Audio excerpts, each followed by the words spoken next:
अजीज तलबा और तालबात, Farooq foundation online school के ज़रिए यकसा नसाब के मुताबिक तालीम हासिल करें।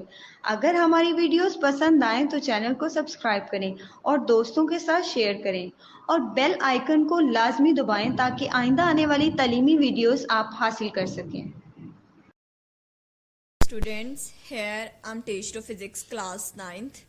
Students, if you listen and watch all these video lectures with full attentively, then hope so you will get excellent marks in the exams. मेरी पेरेंट्स से भी एक रिक्वेस्ट है, वो अपने बच्चों को ऑनलाइन लर्निंग के बारे में उन्हें अवेयरनेस दें ताकि बच्चे अपनी स्टडी को कंटिन्यू रख सकें। स्टूडेंट्स, इस तरह ऑनलाइन लर्निंग करके आपको किसी इंस्टीट्यूट या किसी ट्यूटर से भी हेल्प लेने की ज़रूरत नहीं पड़ेगी। होप सो आपके बहुत सारे कॉन्सेप्ट्स क्लियर होंगे। फ़ारूक फाउंडेशन ऑनलाइन स्कूल के तहत आप ग्रेड 1 से लेकर ग्रेड 10 तक हमारे इस यूट्यूब चैनल पर ऑल वीडियो लेक्चर्स मौजूद हैं। उम्मीद है हमारे ये वीडियो लेक्चर्स आपके एग्जाम्स की प्रिपरेशन के लिए आपके लिए बहुत हेल्पफुल होंगे। स्टूडेंट्स, मेरी आपसे एक रिक्वेस्ट है, आप हमारे इस यूट्यूब चैनल को सब्सक्राइब कीजिएगा, लाइक कीजिएगा और शेयर कीजिएगा। Thank you so much students. Now we discuss about the chapter number 4, which is turning effect of forces. Today we discuss about the topic 4.5, which is principle of moment. ठीक है, तो principle of moments में हम लोग discuss करेंगे कि moment of force basically क्या है। ठीक है, the turning effect is called moment. अब हम लोग ये डिस्कस करेंगे प्रिंसिपल ऑफ मोमेंट क्या है। अब हम कहेंगे कि जो रोटेशन है वो क्लॉकवाइज भी हो सकती है और रोटेशन एंटी क्लॉकवाइज भी हो सकती है। ठीक है, a force that turn a spinner in the clockwise direction is generally used to tighten as shown in figure. Students, यहाँ पे हम लोग देख सकते हैं कि ये हमारे पास क्लॉकवाइज डायरेक्शन में मूव कर रहे हैं। ठीक है, और ये हमारे पास एक एंटी क्लॉकवाइज डायरेक्शन में मूव कर रही है। ठीक है, the torque of movement of the force to produce clockwise movement, तो वो जो टॉर्क और मूवमेंट क्लॉकवाइज डायरेक्शन में होगा तो उसको हम लोग कहेंगे clockwise movement. And the other hand loosen a nut, जब हम नेट को खोलते हैं तो the force is applied such that the turns in the nut in the anti clockwise direction. तब उसको एंटी क्लॉकवाइज डायरेक्शन में खोलते हैं तो it's means to say that उसको हम लोग एंटी क्लॉकवाइज मूवमेंट बोलेंगे। Clear, the torque of movement of the force so produce is called the anti clockwise movement. अगर एक बॉडी में जितना भी क्लॉकवाइज मूवमेंट है वो इक्वल हो जाता है the sum of all the anti clockwise movement. ठीक है, तो हम इसे कहते हैं अ बॉडी इज बैलेंस्ड। हम कहेंगे कि एक बॉडी उस कंडीशन में एट रेस्ट होगी जब उस पे क्लॉकवाइज मूवमेंट और एंटी क्लॉकवाइज मूवमेंट इक्वल होंगे। ठीक है, this is also known as the principle of movement. Let's suppose students, हमारे पास according to the principle of movement a body is balanced if the sum of clockwise movement acting on a body is equal to the sum of the anti clockwise movement acting on it. अगर clockwise movement equal to होगा anti clockwise movement का तो हम लोग कहेंगे कि इसमें principal of movement ओबे हो रहा है। Clear students, I hope students ये आपको टॉपिक बहुत अच्छे से समझ आ गया होगा। नेक्स्ट वन हम लोग डिस्कस करते हैं, हमारे पास एग्जाम्पल नंबर 4.4 है। हम लोग ये डिस्कस करते हैं a metre rod is spotted by its middle point O. ठीक है, the block of the weight 10 newton is suspended at point B centimetre from O. Find the weight of the block is balanced at point A 25 centimetre away from A O. हम लोगों ने एक metre rod को एक middle point पे रखा ओ पे। ठीक है, हम लोगों ने दो वेट ले लिए, एक का नाम हम लोगों ने W1 नाम दिया और दूसरे का W2। हम लोगों ने ये कहा जो W2 वेट है वो हमारे पास है 10 न्यूटन। क्लियर, तो the movement arm of O A, जो हमारे पास मूवमेंट आर्म है ओ से लेके ए तक, वो हमारे पास है 25 सेंटीमीटर। क्लियर, जबकि हमारे पास जो मूवमेंट आर्म है मतलब ओ से लेके बी तक वो है हमारे पास 40 सेंटीमीटर। क्लियर, अब students centimetre moment arm of weight W1 is equal to 25 centimetre and the moment arm of W2 is equal to 40 centimetre. ठीक है, ये हमारे पास मोमेंट। अब हम लोग इसमें प्रिंसिपल ऑफ मोमेंट को अप्लाई करेंगे कि क्लॉकवाइज मोमेंट इक्वल टू होगा एंटी क्लॉकवाइज मोमेंट के। Clear students? इसमें हमारे पास जो क्लॉकवाइज मोमेंट है वो हमारे पास W2 है और एंटी क्लॉकवाइज मोमेंट हमारे पास W1 है। तो हम लोग W1 को मल्टीप्लाई करेंगे उसके मोमेंट आर्म से। क्लियर? और इसी सिमिलरली हम लोग W2 को मल्टीप्लाई करेंगे उसके मोमेंट आर्म से। OA हमारे पास गिवन था 0.25 मीटर एंड सिमिलरली वेट हमारे पास 20 न्यूटन है और OB हमारे पास है 0.4 मीटर। क्लियर?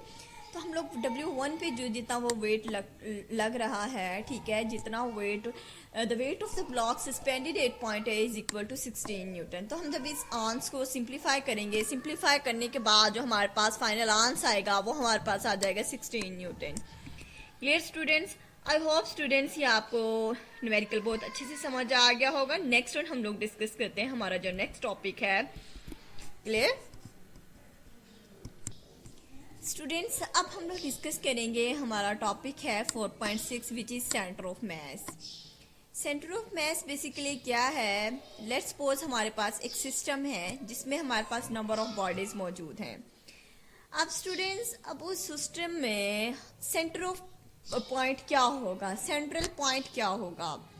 मतलब उसका सेंटर पॉइंट एग्जैक्ट सेंटर में लाई करेगा। सेंटर में लाई करने का मतलब ये है कि जहां पर सिस्टम का पूरा जो मास है वो बैलेंस हो जाए।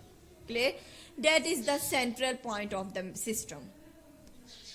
एक एग्जांपल है, हम लोग उससे डिस्कस करते हैं। यहाँ हमारे पास एक दिखाया गया है टू अनइक्वल मैसेज हैं। एक हमारे पास मैस ए है, इस साइड पे कम है और इस साइड पे हमारे पास मैस ज्यादा है। क्लियर? तो हम देखते हैं कि इसका सेंट्रल पॉइंट कहाँ पे लाई करेगा। क्या वो इधर लाई करेगा या इधर लाई करेगा या इधर लाई करेगा? अब रॉड जहाँ पे बैलेंस होगा ऑब्वियसली वहां पे इसका सेंटर ऑफ मास लाई करेगा। अब रॉड कहाँ बैलेंस करेगा? तो जिस साइड पे मास ज्यादा होगा तो उसी साइड पे हमारे पास सेंटर ऑफ मास लाई करेगा। क्लियर? अब सेंटर ऑफ मास हम लोग किस तरह से फाइंड कर सकते हैं? जैसे कि हमारे पास यहाँ पे इस बॉडी का सेंटर ऑफ मास यहाँ पे लाई कर रहा है। जब भी हम लोग कोई फोर्स अप्लाई करें, हमारा सिस्टम रोटेट ना करे बल्कि फॉरवर्ड डायरेक्शन में मूव कर जाए जिस साइड पे फोर्स एक्सर्ट हो रही है। क्लियर? लेट्स सपोज स्टूडेंट्स हमारे पास एक ऑब्जेक्ट है, ये हमारे पास उस ऑब्जेक्ट का सेंटर ऑफ मास है। क्लियर? अगर हम इस पॉइंट पर फोर्स अप्लाई करते हैं तो वो इसी डायरेक्शन में फॉरवर्ड मूव कर जाएगा। तो हम लोग कहेंगे कि centre of mass is the point where the applied force let O is the point anywhere between A and B such that the force is applied at a point if the system moves in the direction of force of without rotation. ठीक है? So the point of O is the center of mass of the system. तो वो point हमारे पास कहलाएगा centre of mass of the system. Let's suppose students हम लोग force apply करती हैं इस पॉइंट पे। इससे क्या होगा कि आपका सिस्टम मूव तो करेगा लेकिन वो इस डायरेक्शन में रोटेट नहीं करेगा। Clear? So this shows that ये इसका सेंटर ऑफ मास नहीं है। सेंटर ऑफ मास वो पॉइंट होगा जहां पे रोटेशन नहीं होती। क्लियर? अगर हम लोग इस पॉइंट पर फोर्स एक्सर्ट नहीं करते, लेट्स सपोज में हम इस पॉइंट पर फोर्स एक्सर्ट करते हैं। क्लियर? तो यहाँ पे क्या होगा कि सिस्टम फॉरवर्ड मूव तो करेगा लेकिन इस डायरेक्शन में मूव करना स्टार्ट करना शुरू हो जाएगा, रोटेट करना स्टार्ट हो जाएगा। क्लियर? सो जिस डायरेक्शन में वो मूव करना शुरू हो जाए उसको हम लोग सेंटर ऑफ मास नहीं कहते। सेंटर ऑफ मास वो पॉइंट होता है जहाँ पे हमारा जो बॉडी का मास है वो बैलेंस हो जाए और हमारा सिस्टम फोर्स अप्लाई करने पर फॉरवर्ड मूव ना करे। Clear?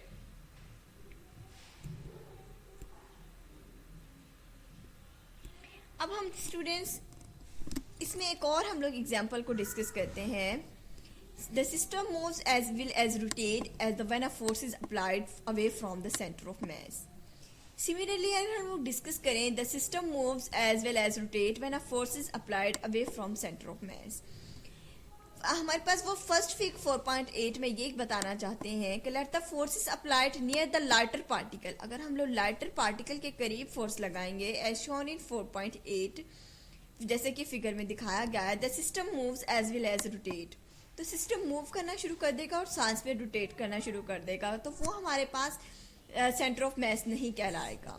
Late the forces applied near the heavy particle, अगर हम लोग हैवी पार्टिकल के करीब फोर्स लगाएंगे, in this case also the system moves as well as rotate, इस तरह से भी हमारे पास जो सिस्टम है वो मूव भी करेगा और रोटेट भी करेगा। तो हम लोग क्या कह सकते हैं कि जो सेंटर ऑफ मास है वो एक ऐसा पॉइंट है where when an applied force causes the system to move without rotation, तो सेंटर ऑफ मास एक ऐसा पॉइंट है जिसमें हमारी कोई बॉडी है वो रोटेट नहीं करती फोर्स लगाने से। Clear? I hope student centre of मास का आपको कॉन्सेप्ट क्लियर हो गया होगा। नेक्स्ट वन हम लोग डिस्कस करते हैं सेंटर ऑफ ग्रेविटी को। Clear? As you know students, everything in the world is made of matter. ठीक है, अब मैटर जो है वो नंबर ऑफ पार्टिकल्स के ऊपर कंसिस्ट करता है। ठीक है, हर पार्टिकल पर ग्रेविटी एक्सर्ट मतलब डाउनवर्ड या फिर वर्टिकली मतलब अट्रैक्ट कर रही होती है। क्लियर? तो डेट्स मीन हर पार्टिकल जो है वो डाउनवर्ड मूव करने की कोशिश करता है। ठीक है, due to the gravity. Clear?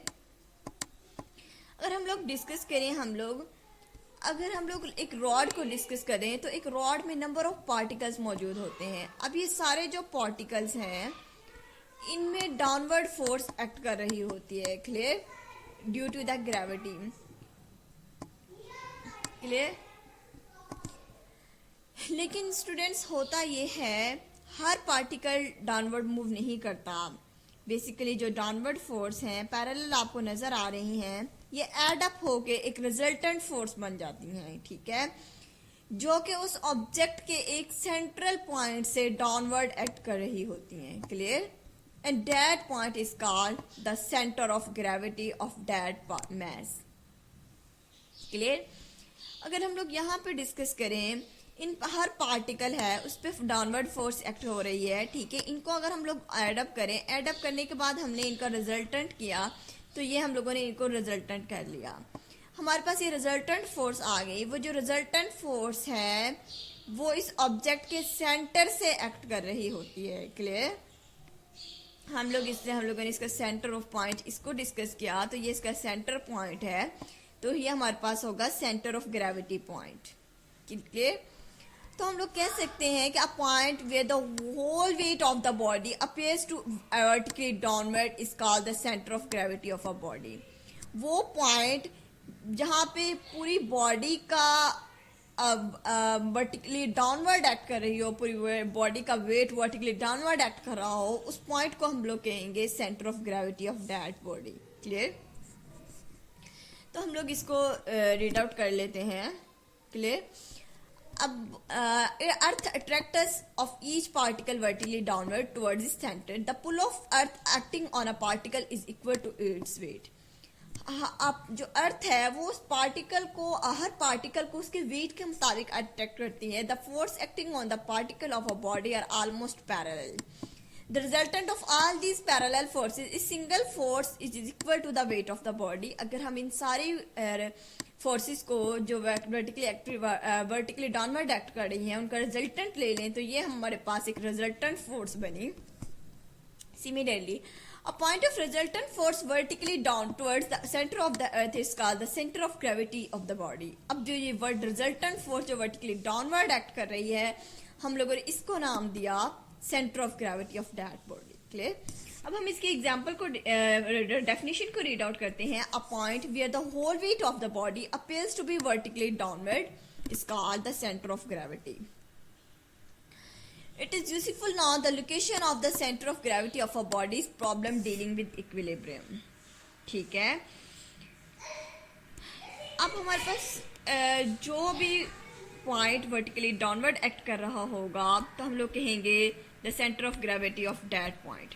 अब नॉर्मली दो तरह के ऑब्जेक्ट होते हैं, कुछ सिमेट्रिकल होते हैं, कुछ अनसिमेट्रिकल होते हैं। सिमेट्रिकल ऑब्जेक्ट का centre of gravity find out करना बहुत आसान है। जैसे कि हम लोगों ने एक रॉड का centre of gravity find out करना हो तो हम लोग कहते हैं कि हम लोग ऐसा पॉइंट लेते हैं कि उसके लेफ्ट साइड पे जितने भी पार्टिकल्स होंगे सिमिलरली उसकी उतने ही पार्टिकल्स राइट साइड पे होंगे, ठीक है। तो वहां पे क्या होगा, जो उसका सेंटर मिल रहा होगा उसके यहाँ पे resultant force vertically downward act कर रही होगी, वो हमारे पास कहलाएगा सेंटर ऑफ ग्रेविटी। अब हम लोगों ने एक रॉड का तो फाइंड आउट कर लिया, अब सिमिलरली हम लोग कुछ और का डिस्कस करते हैं, लाइक दिस स्केयर। अब स्केयर का हम लोग सेंटर ऑफ ग्रेविटी किस तरह से फाइंड आउट कर सकते हैं, हम लोग इसके डायगोनल्स को ड्रा करते हैं। लेट्स सपोज ये हमारे पास एक स्केयर है और इसके हम लोगों ने डायगोनल्स को ड्रा किया, क्लियर, लाइक दिस वन। अब डायगोनल्स यहाँ पे क्रॉस कर रहे होते हैं एक दूसरे को, that point is called the centre of gravity of that square, clear. Similarly अगर हमारे पास कोई सर्कल है, सर्कल में हम लोग क्या करते हैं कि हम लोग इसके पहले फर्स्ट शेप ड्रा करेंगे, देन हम इसके डायमीटर्स ड्रा कर लेंगे और जिस साइड पे इनके डायमीटर्स कट कर रहे होंगे वो पॉइंट हमारे पास कहलाएगा सेंटर ऑफ ग्रेविटी। सिमिलरली हमारे पास रेक्टेंगल है, रेक्टेंगल में हम लोग उसके भी डायगोनल्स को ड्रा कर सकते हैं, ठीक है, और इसके डायगोनल्स के थ्रू हम लोग बता सकते हैं कि इसका सेंटर ऑफ ग्रेविटी क्या होगा। हम लोग इसके डायगोनल्स को ड्रा करेंगे and that point is called the centre of gravity, ये पॉइंट हमारे पास कहलाएगा centre of gravity. Similarly students हम लोग ट्राइंगल के को ड्रा कर लेते हैं, ठीक है। ट्राइंगल ड्रा करेंगे तो हम लोग ट्राइंगल में ड्रा करने से जो हमारे पास द पॉइंट ऑफ इंटरसेक्शंस जो होंगे, इनके मीडियंस जो होंगे, ठीक है, वो पॉइंट हमारे पास कहलाएगा centre of gravity of that triangle. तो इसी के साथ हमारे पास जो शेप ई है वो यूनिफॉर्म सर्कुलर रिंग है। सिमिलरली स्टूडेंट्स हम लोग सिलेंडर को भी डिस्कस कर सकते हैं कि सिलेंडर का सेंटर ऑफ ग्रेविटी क्या होगा।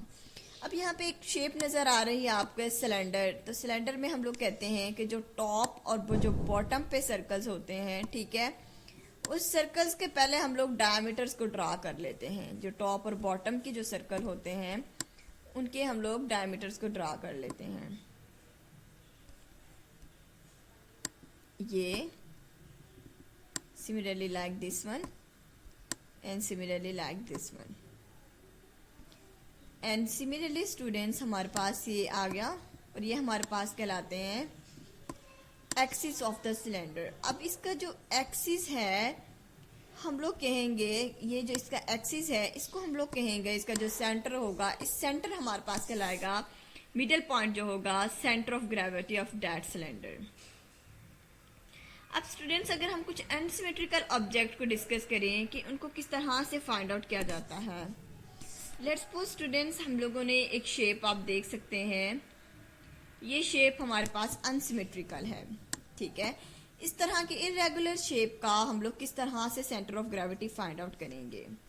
Take a irregular use of cupboard, make holes ABCD as you shown in fig and fix a nail and on a wall.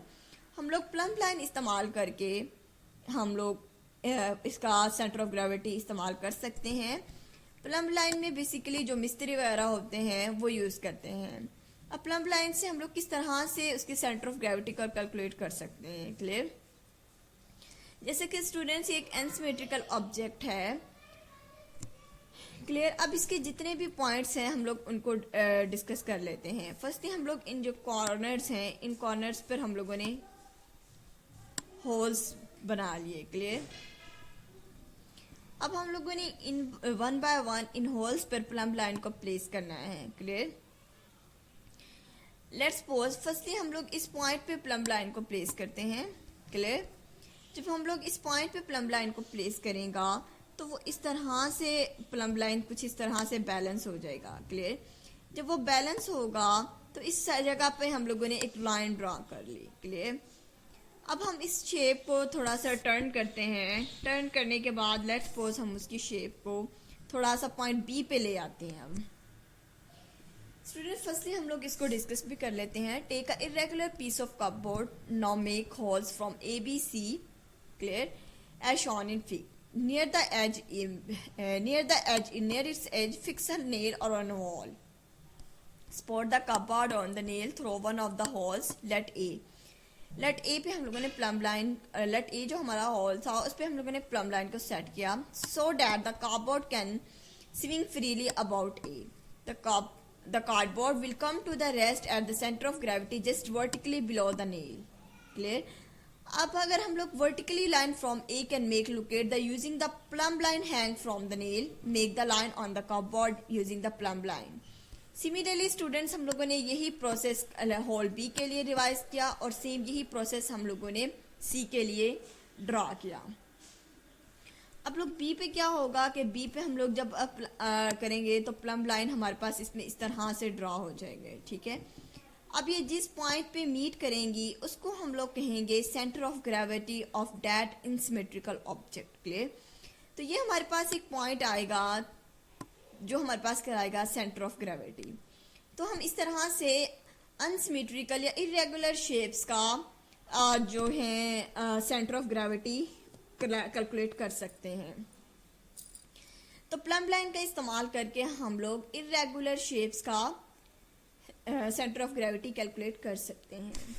Next हम लोग एक और टॉपिक है वो डिस्कस करते हैं which is couple. Couple basically क्या है? A couple is formed to unlike parallel forces of the same magnitude but not along the same line. Firstly हम लोग एक लेट्स सपोज एक एग्जांपल डिस्कस करते हैं। आपने जब टर्न करना होता है, जब गाड़ी का स्टीयरिंग है जब टर्न करना होता है तो उसको इस तरह से टर्न किया जाता है। क्लियर। इसमें ये एक फोर्स अप होकर रही होती है और एक फोर्स वर्टिकली डाउनवर्ड जा रही होती है। क्लियर। लेकिन ये दोनों जो फोर्सेस हैं पैरेलल हैं, लेकिन इन दोनों का मैग्नीट्यूड भी सेम होगा, लेकिन इनकी जो डायरेक्शन है वो ऑपोजिट होगी। एक डाउनवर्ड है तो एक अपवर्ड है। सो जब भी दो फोर्सेस पैरेलल हो और उन दोनों का मैग्नीट्यूड भी सेम हो और उनकी डायरेक्शन ऑपोजिट हो तो हम लोग कहते हैं कि वहां पे कपल प्रोड्यूस हो गया। क्लियर। इन शॉर्ट हमारे पास एक टर्निंग इफेक्ट ही है। ठीक है। That is torque. तो अगर तो दो फोर्सेस दोनों का मैग्नीट्यूड सेम होगा और वो पैरेलल हो और उनकी डायरेक्शन ऑपोजिट हो तो हम लोग कहेंगे वहां पे कपल प्रोड्यूस हो गया है। Clear. When a driver turns a vehicles he applies forces that produce a torque. The torque turn the steering wheel. The force act as the opposite sides of the steering wheel as shown in fig. तो steering wheel पे दोनों forces direction में opposite होती हैं। are equal in magnitude but opposite in direction. These two forces form a couple. तो ये दो forces हैं ये couple produce कर देती हैं। Clear? अब students हम लोग एक और इसमें example discuss करते हैं। A double arm spanner is used to open a nut. Equal forces of magnitude are applied at the end of A and B of the spanner opposite direction as shown in fig. The forces form a couple and turn the spanner about point O. The torque produced by both the forces couple have the same direction. Thus the total torque produced by the couple O. तो हम लोग इसमें इस तरह से इसमें इसको calculate कर सकते हैं। Let's suppose the torque on the couple. Let's suppose हमारे पास जो फोर्स है वो मल्टीप्लाई बाय होगी OA के साथ।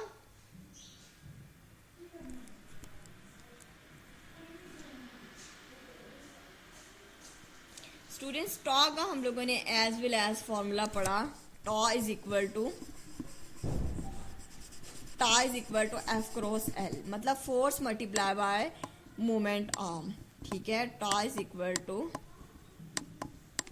F multiply by L. अब हम इसमें देखें एक डबल आर्म स्पैनर हमें दिखाया गया है। ठीक है। इस डबल आर्म स्पैनर में एक फोर्स हमारे पास अपवर्ड डायरेक्शन में मूव कर रही है। ठीक है। जिसका जो मूवमेंट आर्म है वो हमारे पास ओ ए है। क्लियर। सिमिलरली एक हमारे पास जो इधर उधर फोर्स है जो हमारे पास डाउनवर्ड डायरेक्शन में मूव कर रही है और उसका जो मूवमेंट आर्म है वो हमारे पास ओ बी है। देन टॉ का फार्मूला है tau is equal to F cross L. F हमारे पास फोर्स आ गई अपर डायरेक्शन में और उसका मोमेंट आर्म आ गया ओ ए। सिमिलरली हमारे पास जो फोर्स डाउनवर्ड एक्ट कर रही थी उसका हम लोग कैलकुलेट करते हैं। उस पर फोर्स एफ अप्लाई हुई और जो उसका मोमेंट आर्म था वो ओ बी था। क्लियर। अब सिमिलरली स्टूडेंट्स यहाँ पे फोर्स जो है वो कॉमन है, उसको हमने कॉमन ले लिया और ओ ए प्लस ओ बी हम लोगों ने लिख दिया। क्लियर। अब जो ओ ए प्लस ओ बी है वो हमारे पास इक्वल टू है ए बी के। Clear? The torque produce the couple force F and the F separated by the distance A B. Clear? The torque of a couple is given by the product of one of, जो couple है वो हमारे पास equal to आ जाएगा दो forces जो act कर रही हैं, one of the two forces and to the perpendicular distance between them. Clear? और उनके दरम्यान में जो परपेंडिकुलर डिस्टेंस था ओ ए और ओ बी, जो हमारे पास इक्वल टू होगा ओ ए और ओ बी, जो हमारे पास इक्वल टू होगा ए बी के। ठीक है? जो हमारे पास टॉर्क आ जाएगा, टॉर्क बेसिकली हमारे पास बताएगा कि इसमें इतना कपल प्रोड्यूस हो रहा है। क्लियर? आई होप स्टूडेंट्स ये लेक्चर आपको बहुत अच्छे से समझ आ गया होगा। नेक्स्ट वन हम लोग डिस्कस करेंगे इक्विलिब्रियम को। तब तक के लिए अपना बहुत सारा ख्याल रखिएगा। Thank you so much students. Students मेरी आपसे एक रिक्वेस्ट है, आप हमारे इस यूट्यूब चैनल को सब्सक्राइब कीजिएगा, लाइक कीजिएगा और शेयर कीजिएगा। Thank you so much students. अल्लाह हाफिज़।